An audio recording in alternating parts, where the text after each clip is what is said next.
जब patient ventilator पे रहता है तो आप लोगों के माइंड में चल रहा होता है कि पेशेंट की डेथ हो चुकी है, डॉक्टर पैसे बना रहे हैं, डॉक्टर उसको डेथ क्लियर क्यों नहीं कर रहा है।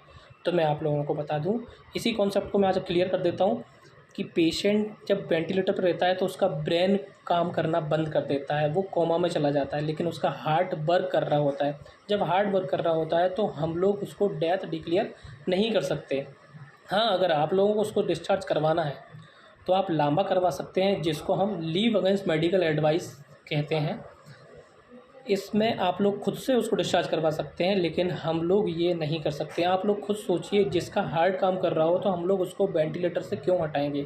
उसका ब्रेन वर्क नहीं कर रहा है, वो कोमा में है, लेकिन हार्ट तो वर्क कर रहा है ना, तो उसको क्यों हटाएंगे।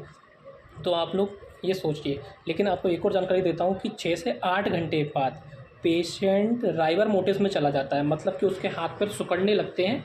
तो ये अगर आप उसकी ये उंगलियां ऐसे खोलोगे, हाथ खोलोगे तो खुलते नहीं हैं। तो ये चीज़ से भी आप जान सकते हैं कि पेशेंट की डेथ हो चुकी है कि नहीं हुई है।